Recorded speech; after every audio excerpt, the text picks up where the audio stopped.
Hey, see Sparky, Fifer 1250 AM, The Fan. Follow me on Twitter at Sparky Radio. Filling in for Ryan Horvat, who had something come up, wasn't able to make it today on Monday. He is our guy, Crunchy, CBS58 sports director, play-by-play guy for the Packers and the Brewers in Telemundo, Wisconsin. He is Kevin Holden. Follow him on Twitter at 321Q. Kevin, thanks so much for coming on, man. Appreciate you. Oh, thanks for having me, Sparky, man. Every time we do this, it's a blast, but especially this time of year, you got baseball going, you got preseason football going. Obviously, that's a little busier for us on that front. I love August. Can I just say something? So I understand how most years, again, here at 1250, we have no local programming left other than my interviews in the 55 breaks that tell you to go listen to the rest of the interview on 1250amthefan.com, which is always fun. So, whatever. I am amazed that there's only one station that I could find doing Packer postgame shows in the preseason. I was amazed. Saturday night, I was leaving to go get my kid, and I turned on the radio, and I'm like, turn on another station. One. And that's the flagship. And that's probably only because I have to. I don't get it. Like, listen, Aaron Rodgers years, I totally understand if you don't do pregame. I get it because he ain't playing. There's not a lot. Fine. But as we all know, Packers are king. Jordan Love is playing. Every time the man steps on the field, everybody's eyes are glued. My buddy's in Omaha, Nebraska. He's like, are you sure he's playing? Because otherwise I'm not. I'm like, yeah, I'm positive. He's like, okay. So he figured out a way to go watch the game or however he got it on his phone. I don't know how he got it. He's like, because if not, I don't care about it at all. And I'm just going to go do what I'm going to do with my friend. And I was like, no, he's playing. So he watched till he was done. And then he took off to the bar or whatever he was going to do. But that's kind of where it is. I'm just amazed. Like, there's not more wrapped around this Jordan Love thing, because I would have to imagine, I don't know what ratings look like, but I would imagine they're higher than they were when Rodgers was here and not playing.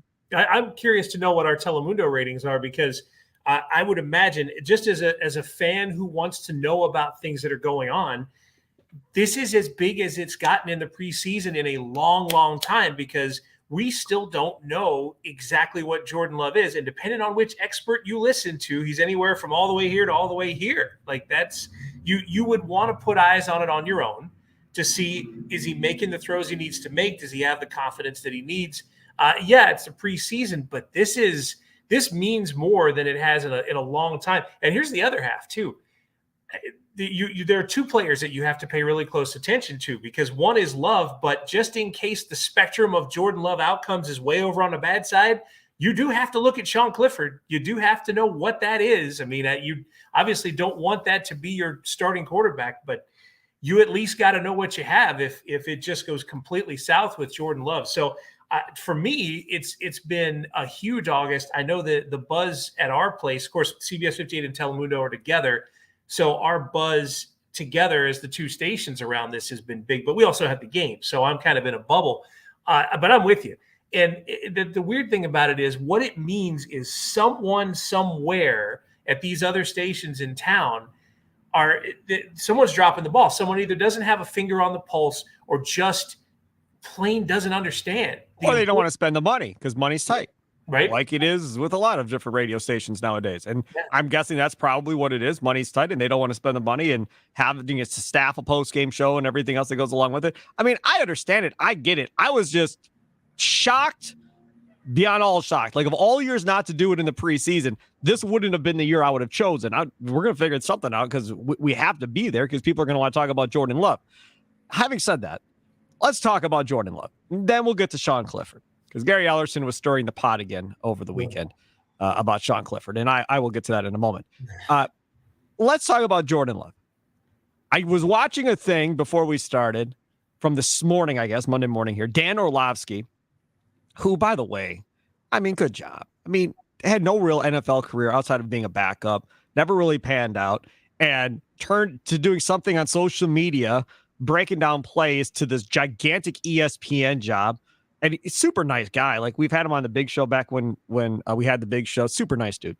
But anyhow, sort of like McAfee. McAfee was obviously a great punter, but to look at what he's turned his career into.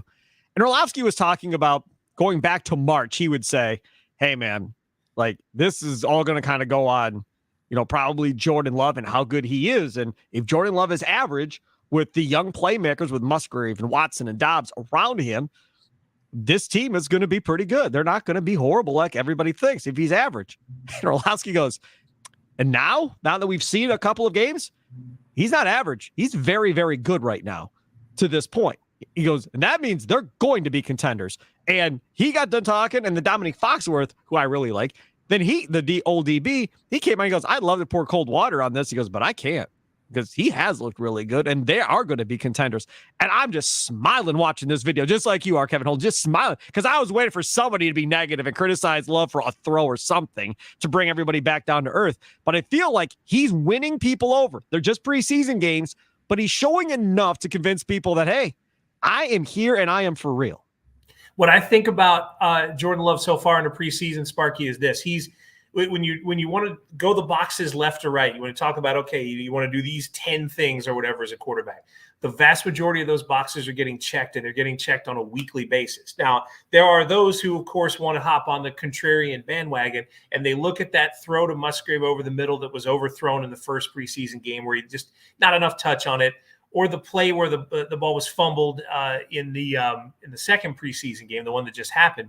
That's one play here and one play here from a guy in his first year as a starter. And I think that those people that want to look at those two plays and make a judgment about Jordan Love in general, I think it's a bad idea. I think what you're hearing from Dan Orlovsky and these other guys, that's a little closer to the truth. I think Love has got there are going to be a few warts along the way. There are with any quarterback, especially you're trying to play in the highest level in the world, right?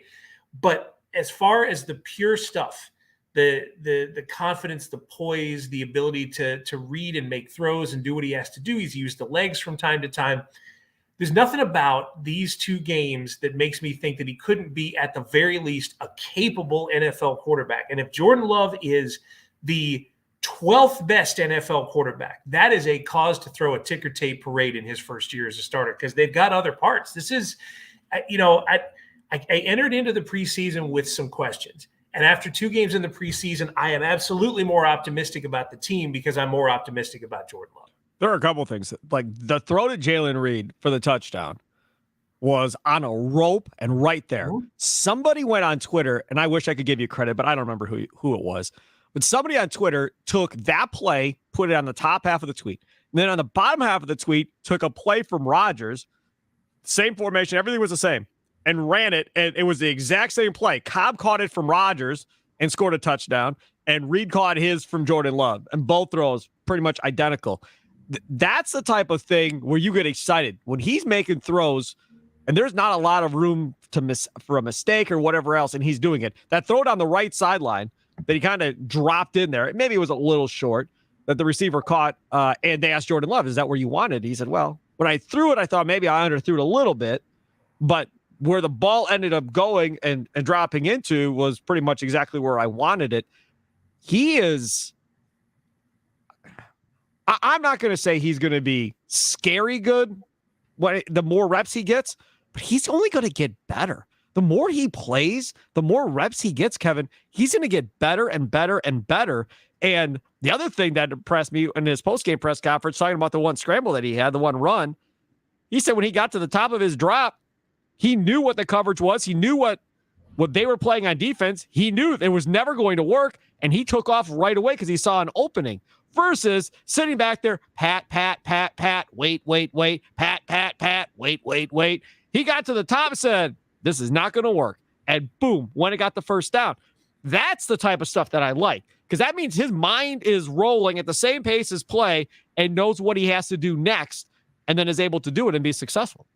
The one thing that folks in Wisconsin probably don't want to say right now, so I'm just going to say it. Good job. You know who he has to thank for a lot of that?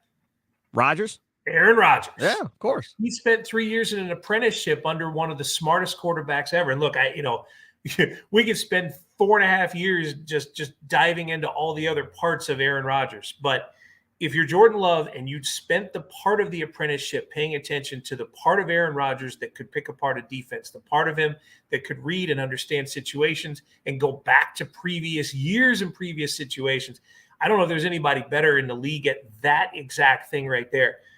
what this shows to me is that Jordan Love did two things really well. He paid attention to what Aaron Rodgers could do on the field, and he also blocked out everything else, because you get a little bit of both with Rodgers. I mean, I'm not telling you anything you don't already know, but you get a little bit of both, right? The player was the kind of guy that would make you jump for joy, and then the person would run you in 100 directions, all off season.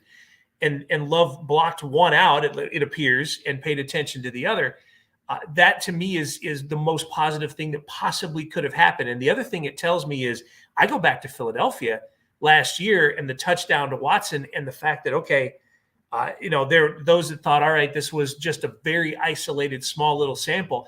I don't know if it was a small little sample. It was a small set of plays, but I think it may be indicative of what you have from Jordan Love. And again, there are growing pains with anybody, and there will be, in the Jordan Love era. But yeah, he paid attention, and the part of Rodgers that picked apart defenses, it got handed down. It got, the genetics went on. Yep. The QB has that still. It's great.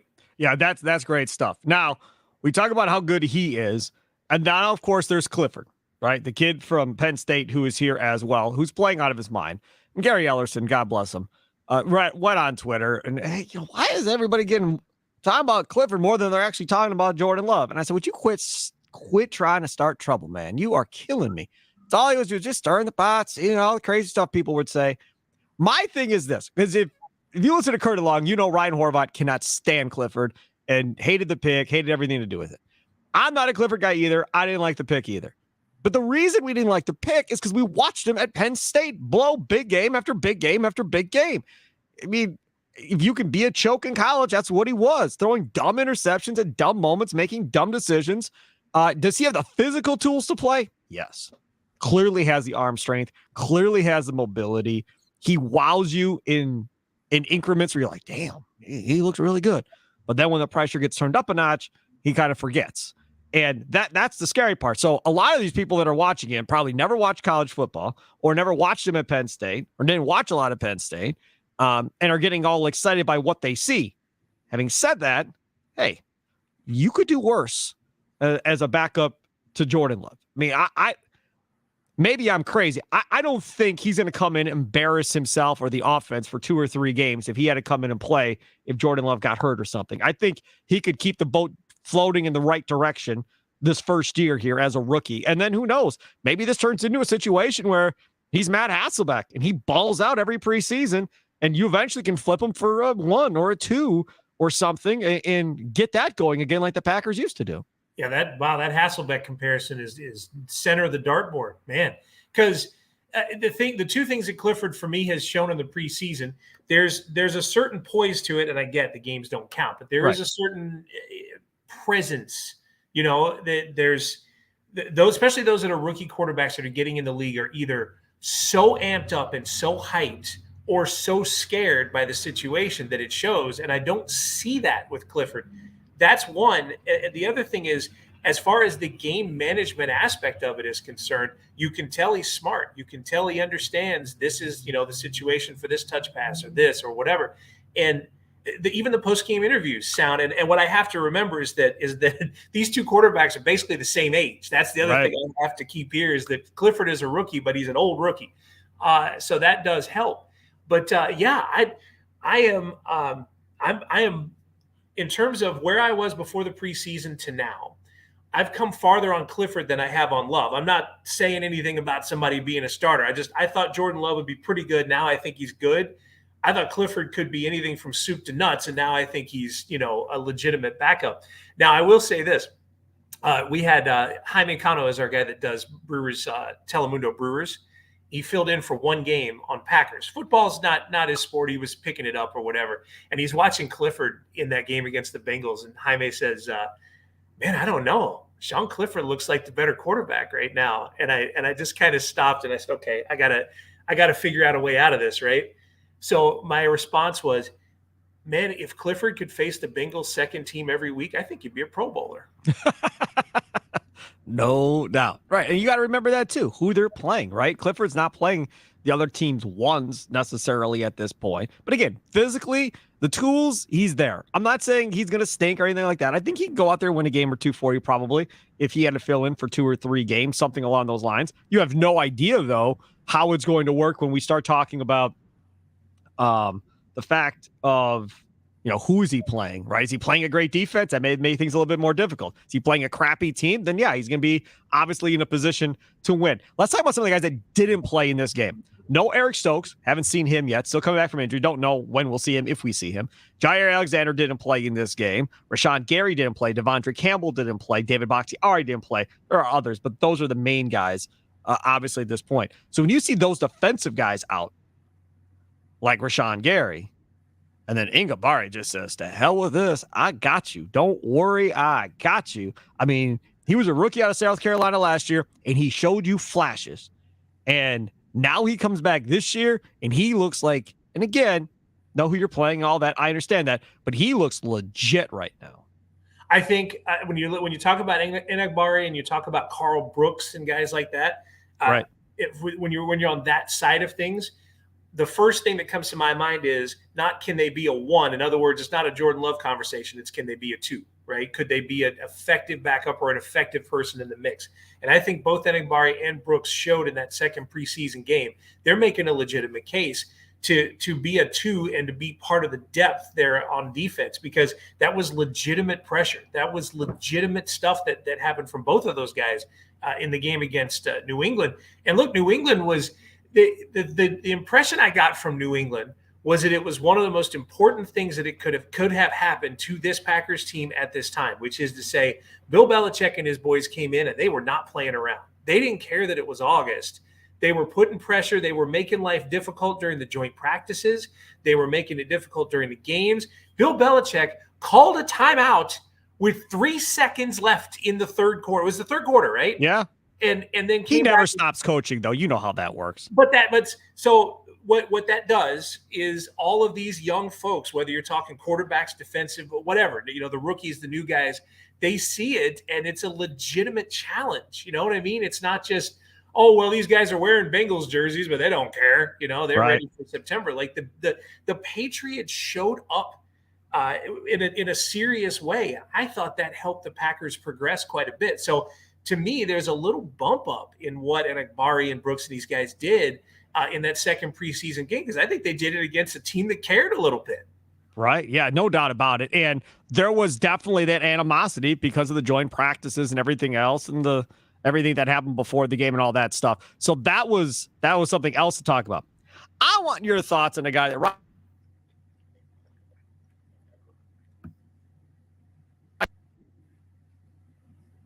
around and gamble, part of the BetQL network, BetMGM tonight, all that stuff. So he throws a lot of money at a lot of different things. He made a lot of money, it sounds like, on Iowa last year. So he saw a lot of Lucas Van Ness. He's not sold on Lucas Van Ness at this point. It's early. It's a couple preseason games. Rashawn Gary wasn't a jack in his first season either. Didn't really have the moves. Was more of a bull rusher. That's kind of what Van Ness looks like to me, but kind of a bull rusher. If he can push you back, he's going to get to the quarterback. If he can't, then there's not much he's going to do at this point. Your thoughts early on Van Ness? I'm kind of in that same boat.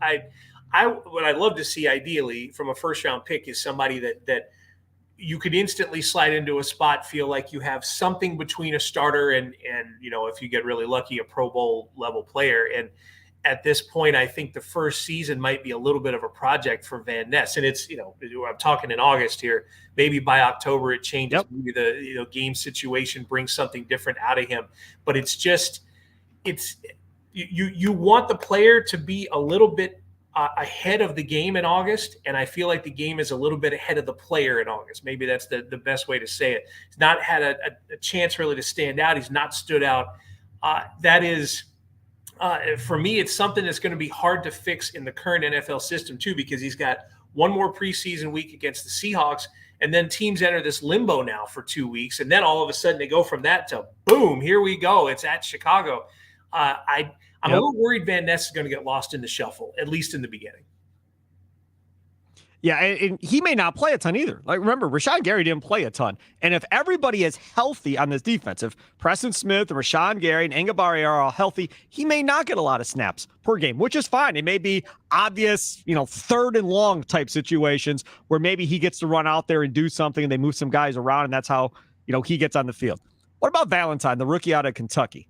A seventh-round draft pick, the cornerback. Everybody was high on after week 1 in preseason, joined practice and everything else. He had a little bit more of an up and down performance in the second exhibition game. Yeah, it was one of those things where I started to pay attention to I think 37 is the number. I kept an eye for him because that he was so good in that first preseason week that I'm like, okay, yep, this is a guy that could be a thing, right? And yeah, you hit it on the head. There were moments in that second preseason game where he looked turned around. I mean, it was. The first the receiver down from behind on the one of them. Yeah, and again, preseason, this is happening, right? Like, oh man, this is not a thing you want for this close to a regular season, especially if somebody's trying to compete for a spot. I thought at first that the first preseason week would be the start of something good. I'm a little more worried that the first preseason week was a flash, and the second week might be closer to the truth. That's one player where this third game against Seattle is going to mean something because, he's got something extra to prove. He's got to show that what he put on tape against Cincinnati is closer to the real him.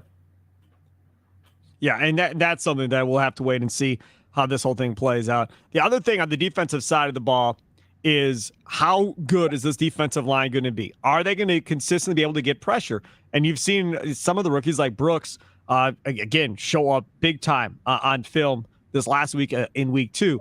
My disappointment, I guess, if we start talking about, getting penetration and so forth, is Slayton, who did, again, really well in week 1, pushing the middle of that line, to me, didn't seem to get as consistent of a push in week 2. Brooks was all over the place, but I didn't think Slayton was. Yeah, and you imagine the difference if you could have gotten something extra out of Slayton in addition to what you got from Brooks and from some of the other guys up there, because we already have nightmares from last year, Sparky, about Bailey Zappi. Like that already hits here, right? From last what was it, early October. Yep. The last thing you wanted is for him to come in August and look comfortable again. That's as a fan base, but I think as a team too, there's probably a little something extra in you that makes you want to make him uncomfortable. And yeah, they didn't do that, I think, very well. There were some drives that were just consistent. And there's what goes to the pressure, right? If you get a team that just marches consistently down the field, just eats and eats and eats and eats, that is your defensive line really gets demoralized by that sort of thing.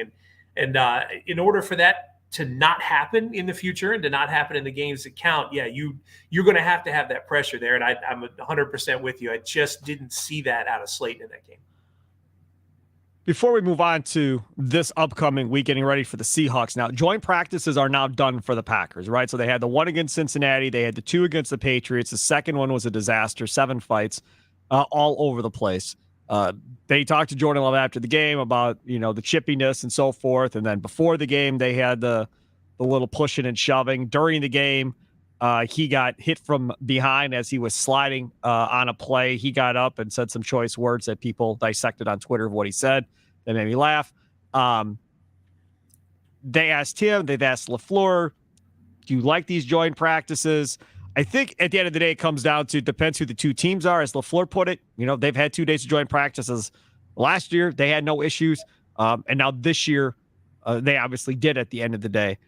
For me, I'd avoid it. I wouldn't do it. If you want to have 3 joint practices, then just have 1 before each game. So just instead of having 2 against the Patriots, do the first one, do 1 against Seattle this week, then do the game, and then be done with it. I'd rather do that than now not have any joint practice this week going up against Seattle, and now you've got 2 weeks to get ready for the regular season again. I'd rather have that 1 more joint practice this week against Seattle and skip the second one against New England.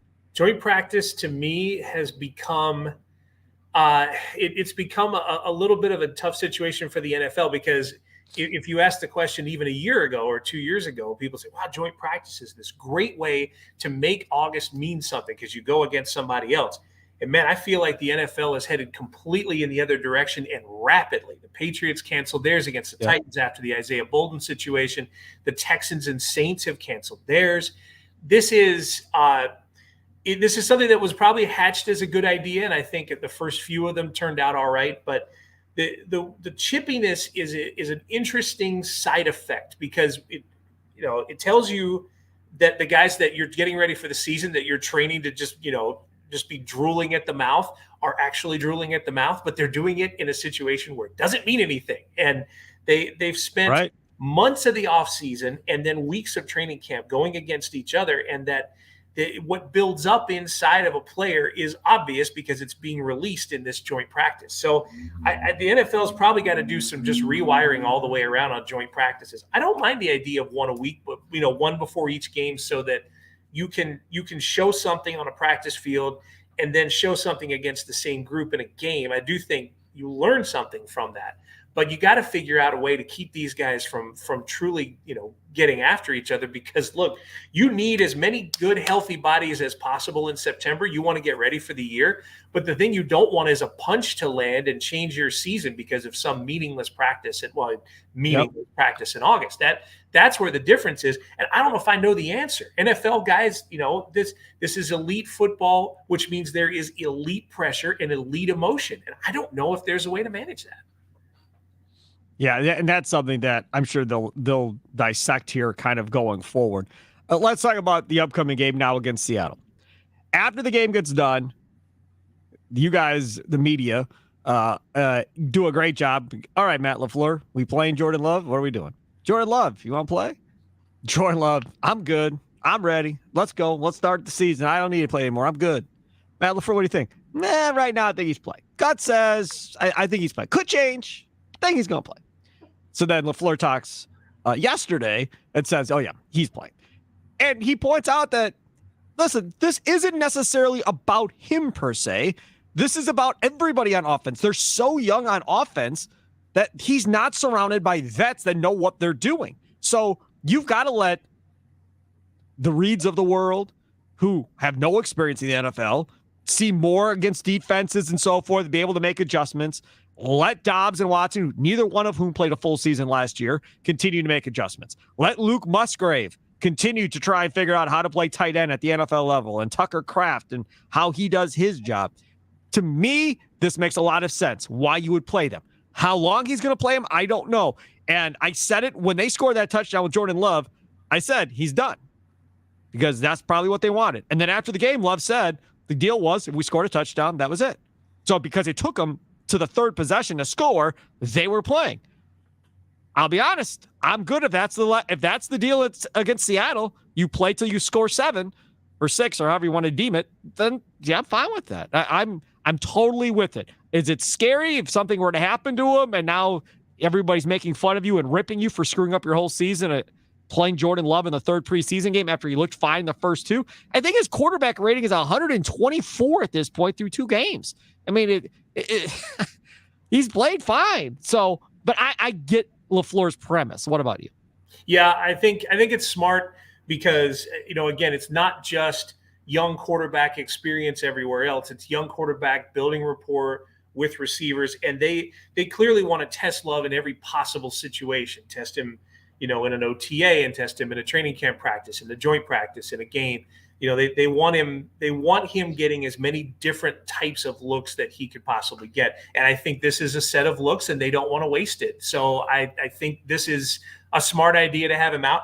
If they want to go till they score a touchdown, I think that's fine. But I mean, you rattled off several names, and as you were doing it, I was, there were more coming to my mind. Samori Toure and Malik Heath and guys that every single name you said was somebody who could benefit from playing one more time against Seattle. So I think it'd be a great idea if they, until they score a touchdown, if they treat this coming week like it's the week they just had. If they just treat preseason week 3 like it was preseason week 2, go ahead and make it happen. Because the other thing that's happened in the NFL's preseason schedule, when they went from 4 to 3, the extra space, the extra week is after, which is to say this, tweaks that used to happen in the last preseason game where people started to back off of it was because you were so close to the regular season. Now you've got what is it, 15 days Two between weeks. times. Yeah. So if a tweak is fine. Like it doesn't mean as much, I think, to withhold 15 days before the regular season. You might as well air it out a couple of times. Yeah, I totally agree with you on that. And that's the other thing. You bring up Malik Heath, who has been a standout in this camp, undrafted wide receiver that's been very impressive, was impressive again this last week. I wonder if he would consider playing him, let Watson and Dobbs go out there and play, get a couple things in, and then put Malik Heath out there. If Seattle, I don't know if Seattle's going to play their starters or not on defense, probably not, but let Malik Heath play with Jordan Love and let him go out there and get some reps maybe with that first unit. Let Samori Toure go out there and maybe get a couple of reps with that first unit. Because if you look at that wide receiver room, who's staying, who's going? How many are we keeping? Are we going to keep 7 wide receivers in Green Bay this year? Because to me, it looks like they're going to keep 7 wide receivers in Green Bay this year is my guess. Yeah, it's probably right. And even if you keep 7, that list is deep. I mean, there's some tough decisions coming. And the other thing that you want is, for Love in that first season as a starter, you want as many options as possible and as many different looking options as possible, because you're going back to Rodgers, and this is probably an unfair comparison, but Rodgers created superstars out of 3s and 4s sometimes at receiver, the James Joneses of the world. Those are the guys that became right. That Jones was an NFL touchdown leader as a receiver. So what that tells me is, if you can give him, 6 or 7 different guys there, different tight ends, he can do some stuff out of the backfield. It only helps Love. So the 4th, 5th, 6th, 7th option at receiver needs to be someone with give them as many reps as possible, give them as many options as possible. I am fascinated by Toure. If we want to go down that rabbit hole for a quick second, we talked to Toure after the game in Washington last year, and remember the game in Washington last year was one of those gut punch games, right? That was an awful game. Because Watson got hurt, and that game plan was around Watson, Rodgers said after the game. And once Watson went down, it screwed up everything. So when we talked to guys after the game, there were players that were literally trying to duck out and not speak, right? Like this. And with the Packers, it usually doesn't happen. You can usually get guys. But there were guys that were Homer Simpson into the ivy, right? 2 guys that weren't. Sammy Watkins, oddly enough, gave us a terrific interview, and Toure was the other. And Toure, this dude is in his mid-20s, and what came from him in that interview was the wisdom and knowledge and depth of someone who was quite a bit older. I think Samori Toure might be secretly really smart. Nothing more than one interview to go off of with that. But I am curious to know if what's here can combine with, with the legs and whatever else. I think they may have a little bit of a hidden gem with Toure. Yeah, and you think about it. Watson, Dobbs, Reed. Those are your first 3, right? Then you've got Toure. Now we're talking at 4. I think Toure is definitely on the roster. So, okay, so now we got those 4. Now you've got the draft picks in Wicks and DeBose, who was hurt, who just came back this week, and Wicks, who was banged up too, and he's played more than DeBose has. Those 2 as draft picks. And then you have Malik Heath as well. I'm telling you, they may keep 6 or 7. Well, they're probably going to definitely keep 6, but 7 may be, the number for wide receiver. And then you look at the tight end room with Musgrave, and it looks like DeGuara is in front of Kraft right now as far as snaps that he's getting with the starters. Kraft's playing a lot longer with the second unit than he is with the first unit. That room is young, and it appears fairly deep at that too. John Kuhn pointed it out week 1 before they played that first game. And I think he pretty much said, I don't remember exactly what he said, something along the lines of this is the fastest Packers team he's seen. I think was something along the lines of what he said. Just how athletic they are and how fast they are. And I think he's right. I don't know if Rodgers ever had these type of athletes around him like they have. Not saying they're going to pan out to be Devontae Adams and Jordy Nelson and all that, but just saying athletically what they can do versus what some of these other guys can do, they're probably a lot more athletic than what Rodgers had to work with.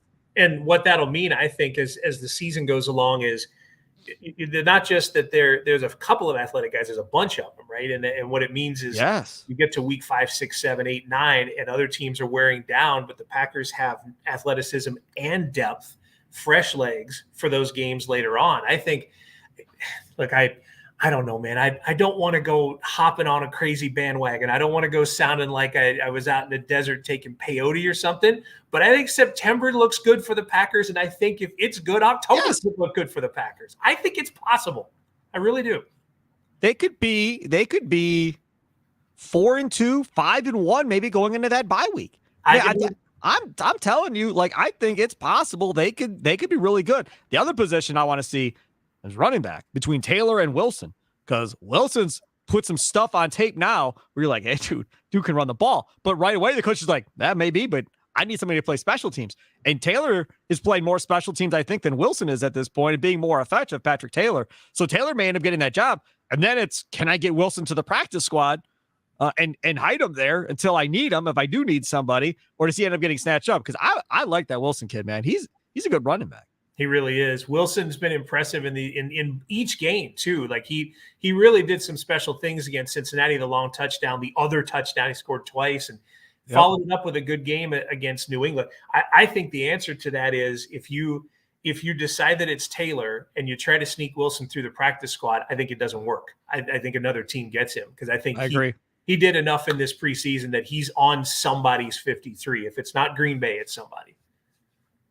Yeah, I totally agree. He is Kevin Holden. He is the CBS58 sports director, Packers play-by-play, Brewers play-by-play guy for Telemundo, Wisconsin. Follow him on Twitter at 321QKevin. Follow me at Sparky Radio. Download this podcast on your Odyssey app, or wherever you download your favorite podcast ad. Subscribe, follow, whatever you may like. Plus, we're always on the Odyssey Sports YouTube page where we're live streaming currently. Kevin, thanks so much for coming on, my friend. Appreciate it, and we will talk to you down the line.